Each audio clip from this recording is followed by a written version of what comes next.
What's up, YouTube? Back at it with another one. Hey, look, this video is going to be for people who are trying to buy all these cars and think they're going to look rich or feel rich. It's not going to go that way, bro. And I'm in the car, like I'm a car dealer. I have my car dealer's license.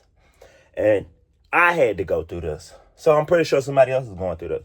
Look, when you making all of this money and you got your little mortgage, paying rent, whatever, any of those, we all need a place to stay. I understand that. The rent, understandable. We can actually do something about that and call getting real estate. That's cool.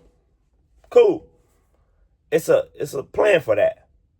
It's no plan for buying these nice cars every year, couple months, 2 years, 4 years once you paid it off and go buy another one. I know that one the most. That's the main one. Most people keep their car about, if they can, around 3 to 4 years. They try to. Some 2 years. Everybody has their, whatever. But then I get to looking like, well, the house is automatic come out. Food is coming out automatic. What's really taking your money from you? It has to be the cars keeping you poor. Especially if you got a nice, literally, me and ChatGPT was talking the other day, and I'm like, yo, I can go buy this nice Porsche, this nice Audi I wanted. And I'm like, if you spend this money now, you got it. I got it 3 times, as they say. So I'm like, you worked hard for this money just to spend it in one lump sum. Not doing it.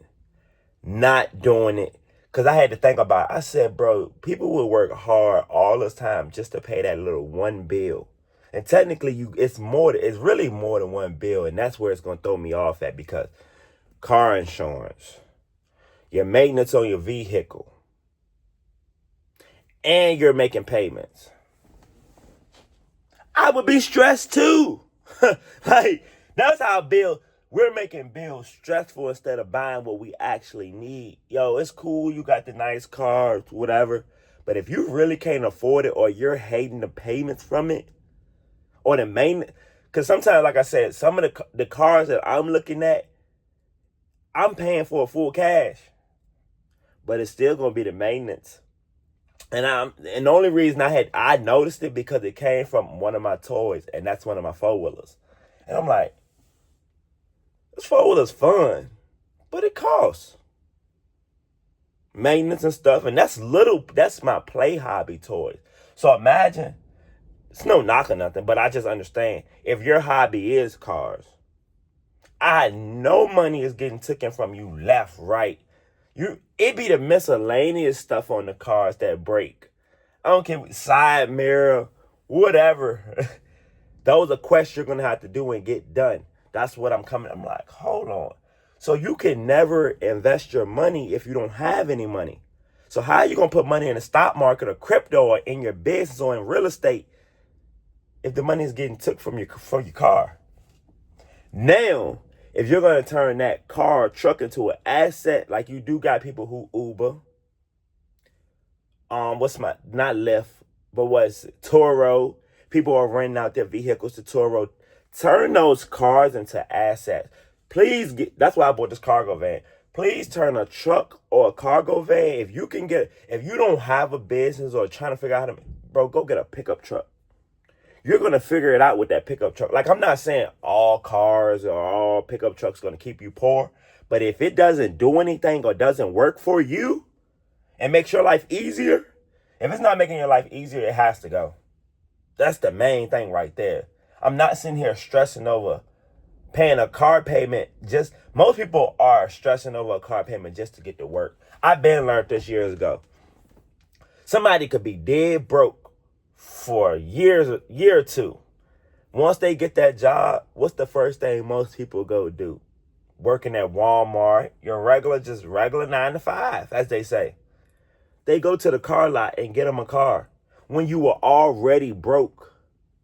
So you telling me you just went and bought a $15,000 car and you still didn't have any money, but you're going off what you're about to make. And that's when I sat back and looked at the game and said, oh, snap. We're playing the game in reverse. In reality, I would think you would save up, I'm going to just throw out a little number, $3,000 and just buy you a used vehicle for now.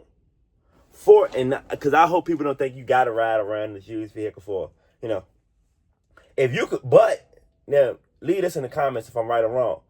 But if you can use that $3,000 car and drive for, it lasts you for 2 years, 2 strong full years, you should have money saved up by now. Most people are willing to, what they say, live below their means. I get happy when I say I live below my means and save this money. Or should I be out here styling and profiling, spending to make it look good? Make it look good, or cash flow 10K a month, 20K a month, 40K a month, or look good out here for these people. Spend money. No, y'all can have looking good, bro. I'll stay in the same position and I can afford the cars. Like I said, I could have bought the Porsche 3 times, but I'm just like, I get a little cheap and be like, damn, you still gonna have the brakes, tires. Not saying I won't buy it, but I'm just being more. Why don't I go make an extra 20K a month, extra 40K before I put this on my plate? We're not thinking ahead. Once you get ahead of all the curves that they've been throwing us, people think that's just how life is. You're supposed to. No one told you go make this house. No one told you had to buy a house. No one. You can rent forever and it's not a problem with that. It's not a, man, I got to be a homeowner or I ain't do nothing in life. No. If you're sitting on 200,000 and you're still renting, nothing is wrong with, you're winning. Because believe me, this coming from a homeowner, bro, when the toilet breaks, refrigerator breaks, you name it, you're coming out of pocket. And I'm talking about the plumber may come, I've been through it, hit you with $2,000.